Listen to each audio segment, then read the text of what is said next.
빠밤, 블록버스터 트레이드가 이루어졌는데 댈러스 카우보이스가 올프로 엣지 러셔인 마이카 파슨즈를 그린베이 패커스로 트레이드를 하고 그 대가로 2026년도 1라운드 지명권 그리고 2027년도 1라운드 지명권 그리고 프로볼 3회에 선정이 되었던 요 선수 케니 클락을 받아오게 되었습니다. 그 대가로 댈러스 카우보이스는 마이카 파슨즈를 보내게 됐죠. 파슨즈는 그린베이에 합류를 하면서 4년 1억 8,800만 달러, 보장 금액이 무려 1억 3,600만 달러에 해당하는 그런 막대한 규모 계약에 서명을 하게 되었습니다.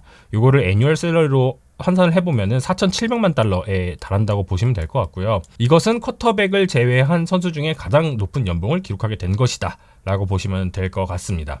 이 계약이 계속 장기화됐잖아요. 분쟁이. 그러면서 공개적으로 이 갈등이 드러나기도 했었고 프리시즌 경기 중에 요 화면 뒤에 약간 이미지 잘 보이실지는 모르겠는데 나오는 것처럼 경기 중에 마이카 파슨스가 침대에 누워가지고 있는 모습이 막 나오면서 이거 갈등이 너무 커지겠네 라는 시그널이 오기도 했었죠. 하지만 보통의 NFL 팀들 같은 경우에는 정말 리그를 대표하는 아이콘 같은 선수, 특히 프리미엄 포지션에 있는 선수들 같은 경우에는 엔간하면 트레이드를 안 하죠. 왜냐하면 이 선수들이 갖고 오는 구단 내에 있는 영향력이라거나 경기 내에서 기여할 수 있는 부분이 너무너무나도 크기 때문에 엔간하면 트레이드를 안 합니다. 하지만 댈러스 카우보이스는 다른 선택을 했습니다. 구단주인 제리 존스는 달랐죠. 역시 대단한 양반입니다. 따봉 하나 드릴게요. 제리 존스는 목요일 저녁 트레이드 관련된 긴급 기자회견을 열게 됐는데 이 결정이, 즉 마이카 파슨즈를 보내는 결정이 댈러스 카우보이스라는 구단의 가장 이롭다라고 판단을 했다라고 합니다. 그래서 이 트레이드를 결정했다라고 하고요.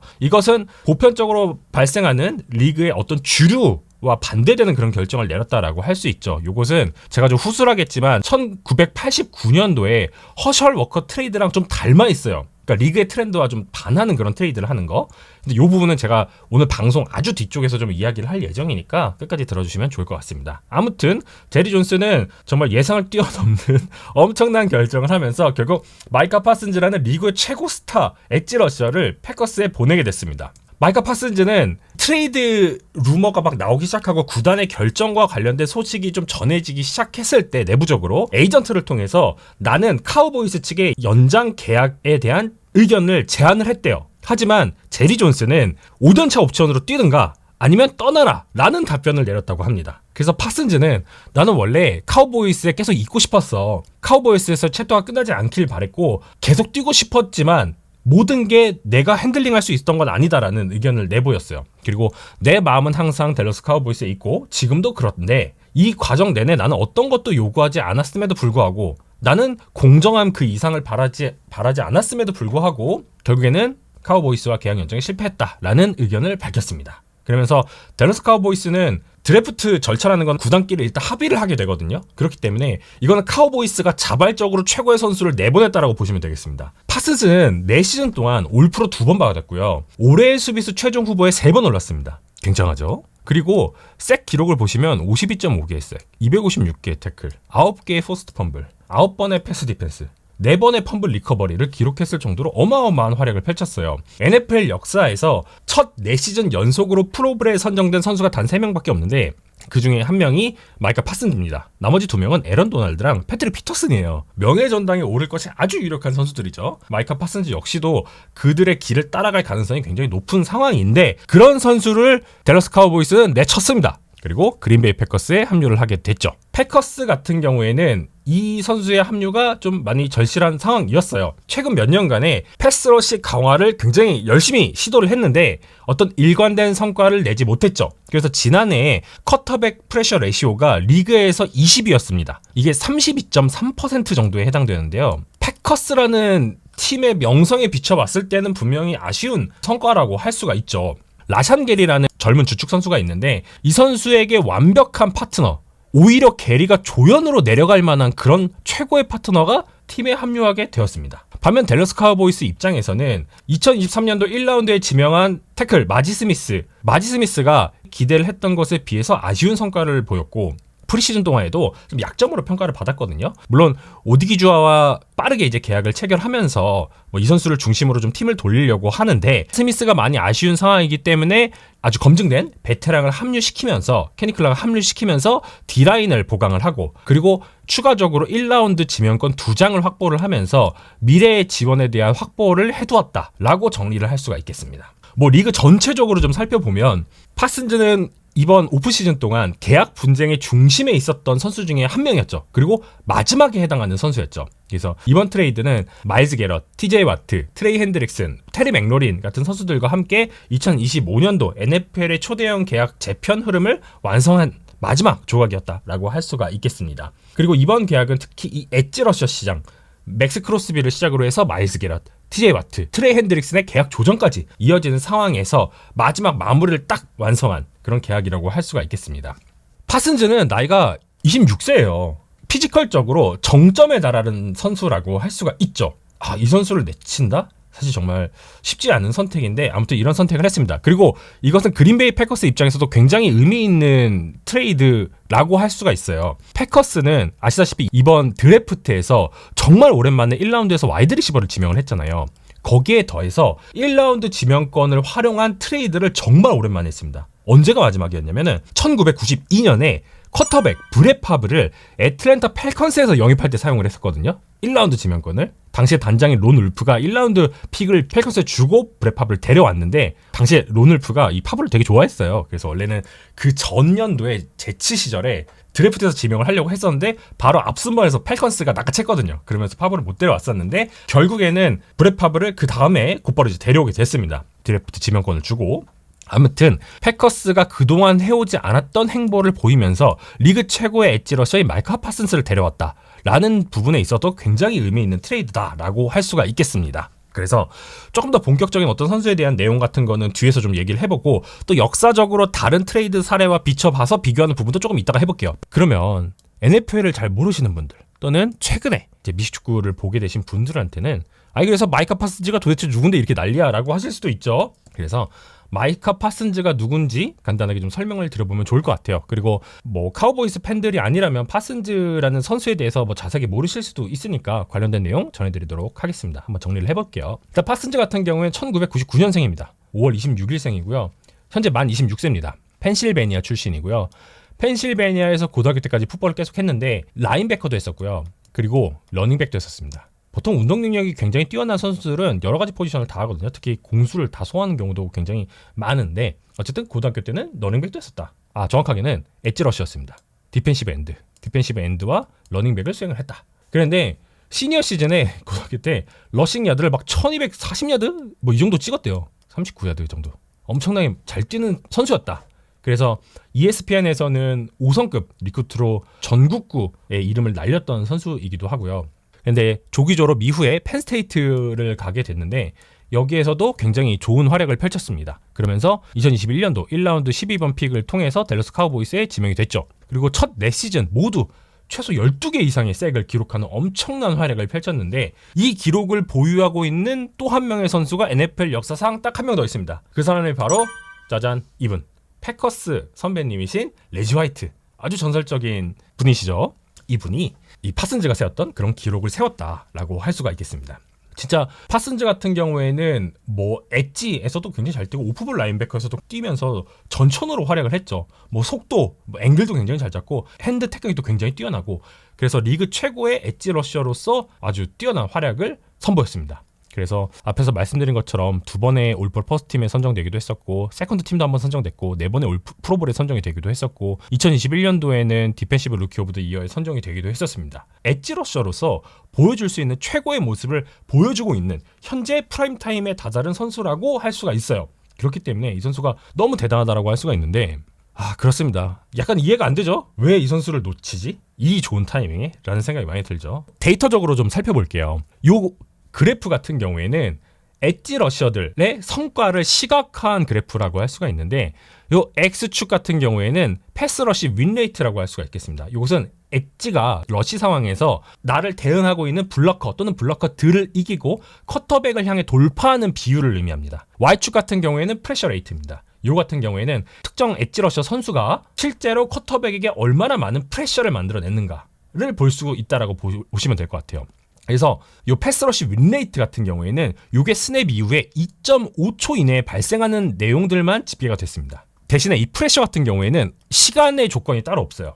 그렇게 보시면 될 것 같고, 패스러시 윈레이트는 엄밀히 말하면 이렇게 오펜시브 라인들이 있잖아요. 이 오펜시브 라인들이 있고 쿼터백이 있다고 볼게요. 그러면은 이 선수들이 구성하는 가상의 포켓이 있잖아요. 이 포켓을 이 엣지 러셔가 뚫으면 윈입니다. 2.5초 이내에. 근데 만약에 2.5초 이내에 이게 안 뚫려요. 여기 막혀. 그러면은 루즈입니다. 그 레이트를 잰 게 패스러시 윈레이트라고 보시면 될 것 같아요. 그리고 프레셔 레이트는 쿼터백이 있어요. 그럼 스냅 이후에 패스가 던져지기 전에 엣지가 어떤 식으로도 프레셔를 가했어. 색을 하거나 히트를 하거나 아니면은 유효한 허리들을 만들어냈어요. 그러면은 프레셔 레이트가 올라갑니다. 그렇게 보시면 될 것 같아요. 그런 상황에서 패스러시 윈레이트 같은 경우에는 일종의 프로세스라고 보시면 될 것 같고, 프레셔 레이트는 레절트로 보시면 될 것 같아요. 근데 보시면은 마이카 파슨스가 여기 있습니다. 어마어마하죠. 패스러시 윈레이트도 리그 최상위권이고요. 프레셔 레이트는 그냥 압도적인 탑입니다. 그리고 여기에 트레이 핸드릭슨, 다니엘 헌터, 진짜 리그 최고의 선수들 여기 포진해 있죠. 그리고 여기에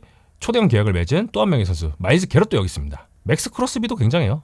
물론 이것은 효율성 지표이기 때문에 생산성 지표는 아닙니다. 얼만큼 많은 실제 쿼터백 히트를 기록을 했느냐, 얼마나 많은 색을 기록했느냐의 지표는 아니에요. 근데 거기서도 파슨즈와 핸드릭슨 같은 선수들은 최상입니다. TJ 와트 같은 선수도 있지만 작년에 좀 후반에 아쉬웠죠. 그래서 이렇게 수치적으로도 드러나듯이 마이카 파슨즈는 정말 과정적으로나 결과적으로나 최고의 효율성을 보여줬던 선수였다. 단순히 색을 많이 기록한 선수가 아니라 과정, 결과를 동시에 충족시켜주는 진정한 엘리트 패스러시였다 라는 것이 이렇게 확인이 됩니다. 근데 이런 선수를 댈러스 카우보이스는 놓쳤어요. 약간 슬프다고 할 수가 있고요. 그래서 수치적인 부분, 어떤 외부적인 정보, 그것도 중요하지만 결국 필름이 어떻게 나타나냐가 중요하잖아요. 그래서 좀 필름 몇 개를 살펴보면 좋을 것 같아요. 댈러스 카우보이스와 워싱턴 커맨더스 간의 디비전 매치인데, 여기서 보시면은 마이카 파슨스가 어디 있냐면 여기 있습니다. 이 선수 대학 때 라인백커였다 그랬죠. 정렬할 수 있는 위치가 굉장히 자유로워요. 그래서 마이카 파슨스가 이렇게 가운데 정렬해 있는 상태였고, 이제 우측에 마리우스 리우파우 같은 경우에도 이 선수도 라인백커거든요. 이 선수도 약간 하이브리드해요. 보통은 박스에 많이 정렬을 하는데 박스 다음으로 엣지에 정렬을 많이 합니다. 그래서 파슨즈와 함께 둘이서 돌아가면서 하이브리드한 롤을 많이 부여를 받는 선수들이라고 볼 수가 있어요. 그래서 둘이 하이브리드한 롤을 수행을 했을 때 굉장히 시너지를 많이 낼 수 있는 그런 타입이다 라고 보시면 됐는데, 일단 필름을 한번 보겠습니다. 파슨스가 정렬해 있다가 이 선에 살짝 원래 있다가 내려왔죠. 내려온 상태에서 굉장히 빠르게 뚫어내면서 쿼터백에게 돌진하는 모습 보여줬습니다. 이게 파슨즈가 이 선에 있는 정렬해 있는 척 하다가 센터 앞으로 이렇게 내려와서 프레셔를 가하는 상황이거든요. 그리고 나서 에릭 핸드릭스까지 내려와서 더해지는 그런 6명의 프레셔가 이루어지는 블리츠 프레셔가 전개가 됩니다. 그리고 후방에서는 커버 1이 전개가 되는 상황이라고 보면 될 것 같은데, 이렇게 되면은 최후방에는 한 명만 정렬해 있어요. 그리고 이제 나머지 선수들은 전부 다 이제 맨 커버리지를 하는 상황이거든요. 이렇게 되면은 만약에 이 선에서 놓치는 선수가 발생하게 될 경우에 바로 빅플레이가 발생을 합니다. 그리고 사실 이 플레이에서는 약간 다른 블렌드에 실수가 있었거든요. 근데 그럼에도 불구하고 마이카 파슨즈의 플레이를 한번 보겠습니다. 가운데서 센터를 완벽하게 뚫어내죠. 이게 1대1 상황에서 센터가 인디펜던트 핸드 테크닉이라서 한 팔을 통해서 일단 러셔를 1차적으로 제어를 하고 다른 손은 리액션용으로 남겨놓는 무브를 취하거든요. 근데 파슨즈는 이것을 완벽하게 스와이프 무브를 통해서 제쳐냅니다. 그리고 나서 쿼터백에게 돌진을 하죠. 그리고 자세히 보시면 아시겠지만 여기서 센터의 손가락이 파슨즈의 버드케이지 안에 들어가요. 그래서 이게 약간 페이스 마스크 페널티가 나올 수 있는 그런 상황이었는데, 너무 빠르게 반응을 했기 때문에 제이든 데니얼스가 차마 리액션을 할 수 있는 시간이 없었어요. 이런 식으로 파슨즈는 1대1 상황에서 완벽하게 폭발적인 모습을 보여줄 수 있는 엣지 러셔다. 그리고 정렬하는 위치 역시도 굉장히 자유롭다 라고 할 수가 있겠습니다. 그리고 다음 필름도 한번 보도록 하겠습니다. 이제 이 상황은 15야드를 전진해야 되는 커맨더스의 상황입니다. 그리고 여기서는 파슨즈가 여기 있습니다. 9 테크닉에 정렬을 하고 있죠. 보통은 해당 테크닉에 많이 정렬을 해요.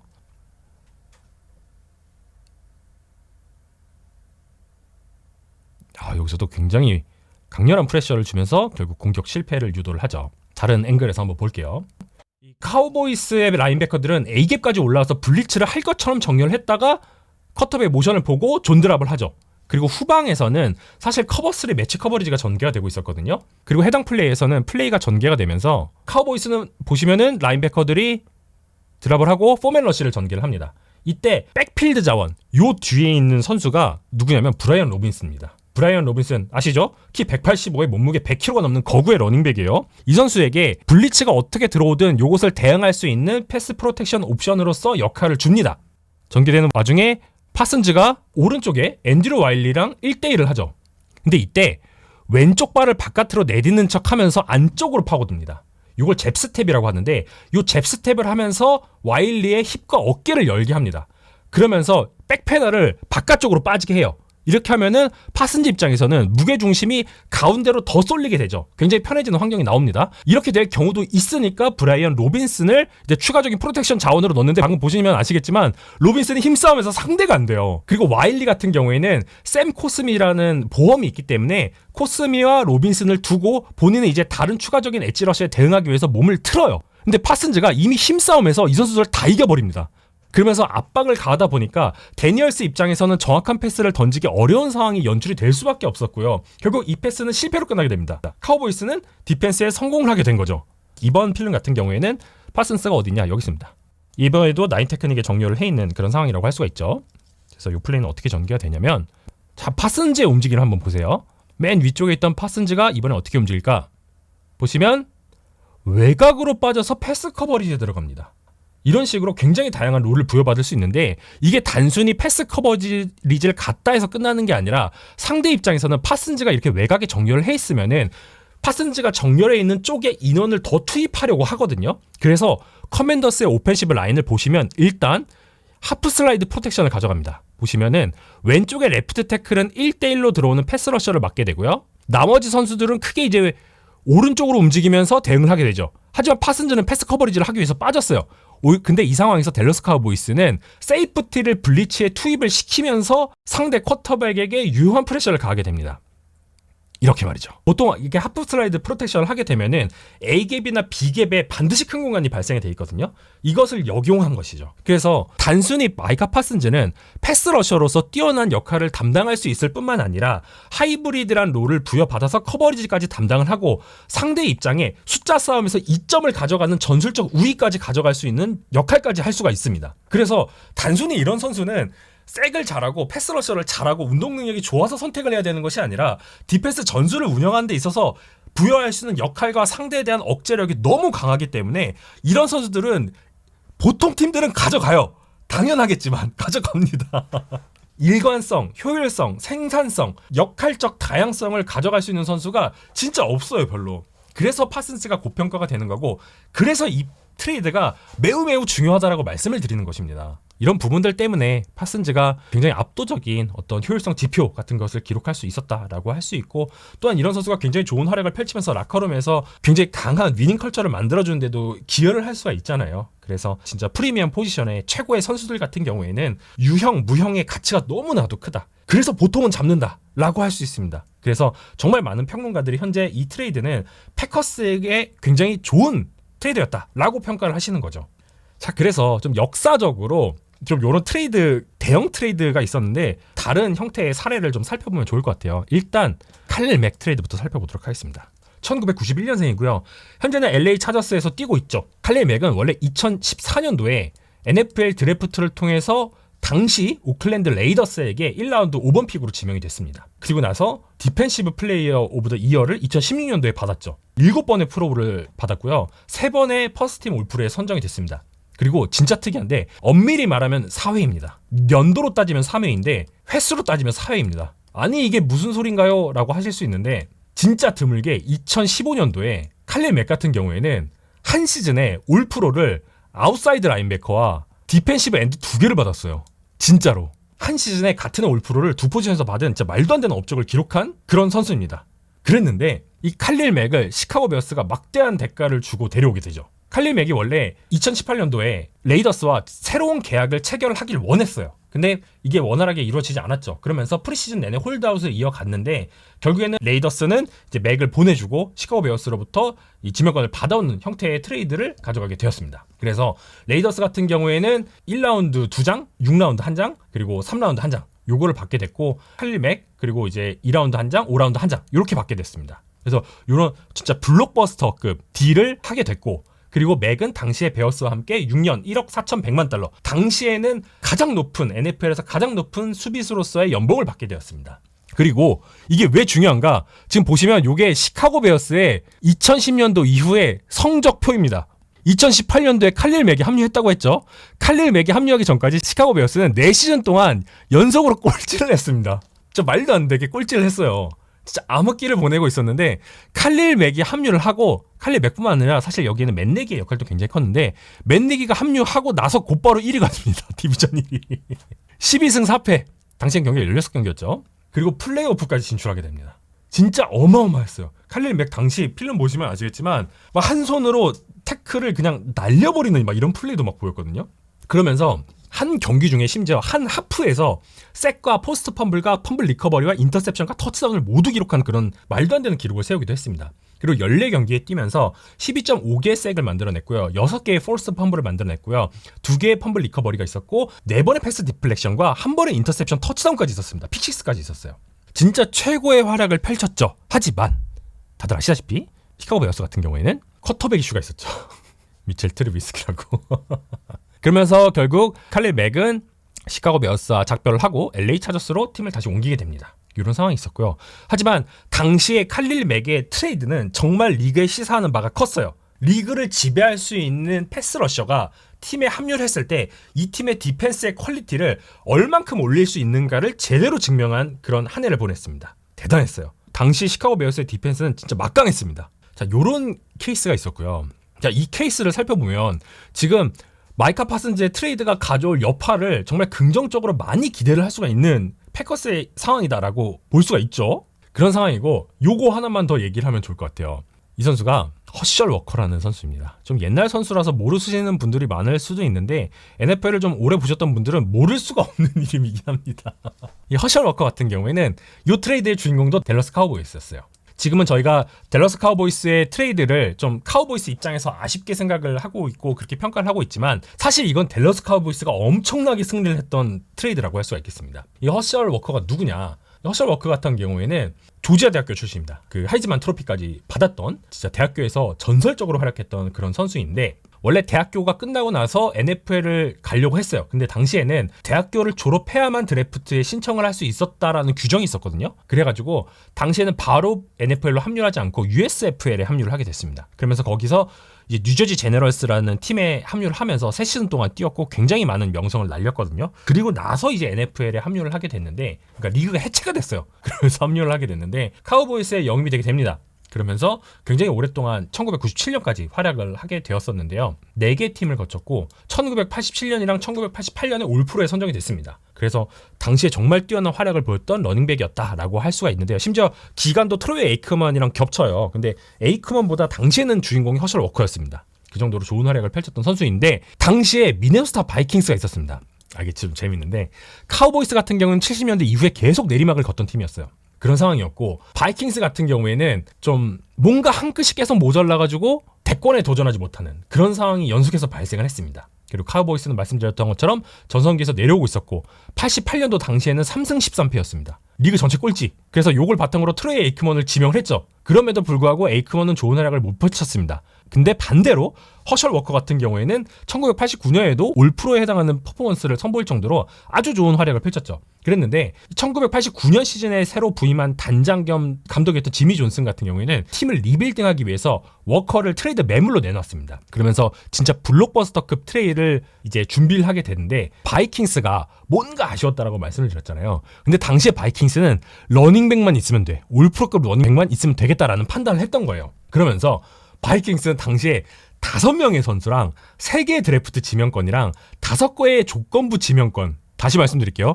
5명의 선수랑 3명의 드래프트 지명권이랑 추가적으로 5개의 컨디셔널 지명권, 이 조건부 지명권을 대가를 주면서 데려오기로 합니다. 그리고 워커와 함께 추가적인 지명권을 가져오기로 했는데 당시에 문제가 하나 있었어요. 이 선수가, 이 데린 넬슨이라는 선수가 나는 카우보이스 가서 뛰기 싫어 라고 얘기한 거예요.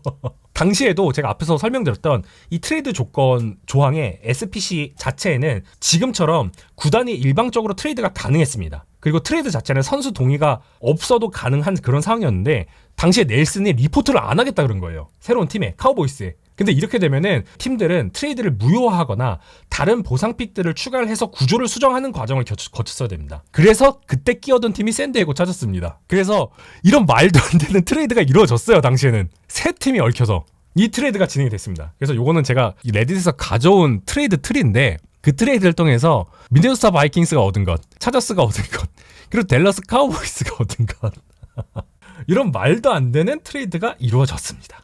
그래서 카우보이스는 최종적으로 선수 4명, 1라운드 지명권 3장, 그리고 추가적으로 총 지명권 8장이라는 엄청난 대가를 받게 되고 이 트레이드는 엄청난 파장을 남기게 됩니다. 총 18명의 선수가 움직였고요. 이 드래프트를 통해서 이것은 NFL을 넘어서 프로스포츠 역사상 가장 큰 트레이드로 기록이 됐습니다. 그리고 카우보이스는 이때 데려온 선수가 누구였냐? 3번의 1라운드 픽, 그리고 여러 장의 2라운드 픽을 통해서 에미 스미스 데려왔고요. 데런 우드슨 데려왔고요. 러셀 메릴랜드를 데려왔습니다. 그러면서 1990년도에 슈퍼볼 다이너스티를 만들어냈죠. 우리가 기억하고 있는 댈러스 카우보이스 왕조가 이때 만들어진 겁니다. 요 트레이드를 통해서, 요 허셜 워커 트레이드를 통해서 아마도 제리 존스는 이 기억이 있었을 거예요. 왜냐면 당시에 이 트레이드는 리그에서 전부 다 존스 보고 바보라 그랬거든요. 당시에 카우보이스 보고 바보라 그랬거든요. 카우보이스는 당시에도 지금처럼 대세와 반대되는 선택을 했습니다. 그리고 지금도 댈러스 카우보이스가 리그에서 말하는 추세, 경향, 트렌드 이것과 반하는 그런 선택을 했잖아요. 그리고 그 결과가 1990년대 카우보이스 왕조였습니다. 그렇기 때문에 이때를 향수할 수도 있는 거죠. 아직 결과가 완벽하게 나온 건 아니니까. 그래서 이 여파와 유산이 지금도 이어지고 있기 때문에 많은 팀들은 이해하기 어렵다고 생각을 하지만 카우보이스는 이런 선택을 과감하게 했다라고 할 수가 있겠습니다. 그래서 당시에는 좀 여담이긴 한데 바이킹스가 진짜 완전 웃음벨 취급을 받았어요. 그래서 막 어떤 농담도 있었냐면은 슈퍼볼 챔피언이 되는 최고의 지름길 중 하나가 바이킹스를 속여먹는 것이다. 이런 농담도 있었습니다. 당시 바이킹스가 참 호구질을 했죠. 자, 그런 역사가 있었다고 할 수가 있고요. 요 트리가 궁금하신 분들은 요 링크가 있는데 잘 안 보이실 것 같네요. 넘어가도록 하겠습니다. 자, 그래서 요거는 좀 의견을 좀 들어봐야 될 것 같은데 누가 승리자인가? 시청자분들은 어떻게 생각하시는지 한번 들어보고 싶습니다. 제가 뭐 농구는 잘 모르지만 이 트레이드가 댈러스에 가져다준 충격이 엄청났다라는 건 알고 있습니다. 이 NBA 선수죠. 루카 돈치치 이 선수가 갔을 때 진짜 난리가 났다 그러더라고요. 댈러스라는 팀을 상징하는 선수였는데 떠났다. 그래서 여러 가지 이제 방송도 찾아보고 요 자료들 찾아봤는데 혹자는 벵갈스에서 조보르우가 떠난 것과 같다 이런 비유를 하시긴 하더라고요. 딱 그 얘기 듣고 나서 야 이게 어마어마했구나라는 생각이 들었습니다. 그랬는데 파슨즈가 결국에는 댈러스를 떠나게 됐죠. 이 두 명의 도시를 대표하던 각 프로리그의 스타들이 댈러스를 다 떠나는 이런 안타까운 상황을 맞이하게 된 댈러스 팬분들에게 위로의 말씀 좀 전하고 싶고요. 그렇습니다. 그럼 뭐 패커스 입장에서는 케니 클락을 왜 보냈냐라는 의견을 주시는 분들이 계실 수도 있죠. 케니 클락 같은 경우에는 1995년생입니다. 나이가 이제 꽤 있어요. 뭐 3번의 프로볼을 들어 올리기도 했지만 좀 그럼에도 불구하고 2024년도에 3년 6,400만 달러짜리 계약을 맺었거든요. 그러면서 구단의 신뢰를 얻긴 했는데 정말 안타깝게도 지난해에 어떤 통계적으로도 그렇고 퍼포먼스적으로도 그렇고 너무 아쉬운 플레이를 선보였습니다. 쐐기 딱 하나밖에 없었고요. 태클도 37개밖에 없었어요. 진짜 루키 시즌 때 비견되는 또는 그것보다 좀 더 아쉬운 그런 퍼포먼스를 보이면서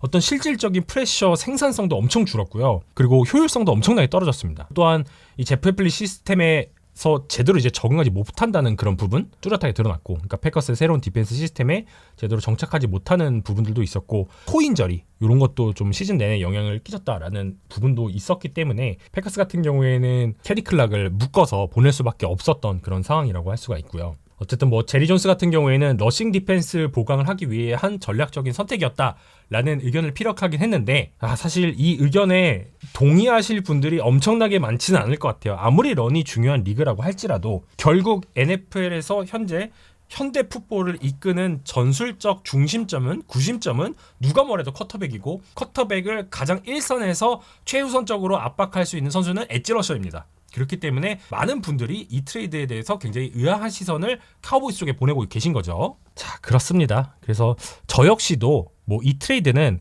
패커스 입장에서는 굉장히 좋은 딜이었다라고 생각을 하고 있고요. 카우보이스 입장에서는 역사를 살펴봤을 때 그럴 수 있다. 오케이, 너네는 그럴 수 있다. 최근에 말도 안 되는 행보를 보이고 있긴 하지만 당신들은 그럴 수 있다 라고 저는 생각을 하고 있습니다. 뭐 잘했다 못했다 이걸 떠나서 좀 아쉽긴 하죠. 사실 이 정도 대가를 준다고 한다면 정말 많은 팀들이 줄 서 있을 것 같아요. 왜냐면 케니 클락이라는 선수의 현재 드래프트 가치가 얼마나 될까요? 1라운드? 절대 안 되죠. 2라운드? 안 될걸요? 3라운드 또는 그 이하로 봐야 됩니다. 그렇기 때문에 이것은 뭐 드래프트 지명권으로 따지면은 1라운드 2장에 추가적으로 3, 4, 5라운드 정도? 이 정도가 대가였다라고 볼 수가 있겠죠. 사실 여러 팀들이 1라운드 2장 이것은 뭐 디폴트를 깔고 여기에 뭐 2라운드 몇 장, 뭐 3라운드 몇 장 이런 식으로 더할 생각도 하고 있었을 거예요. 하지만 그럼에도 불구하고 케니 클락이라는 베테랑을 선택한, 그것도 30에 다다른 베테랑을 선택한 댈러스 카우보이스라고 할 수가 있고, 카우보이스는 파슨스가 없이 거친 NFC 이스트 디비전 일정을 소화해야 되는 상황을 직면하게 되었습니다.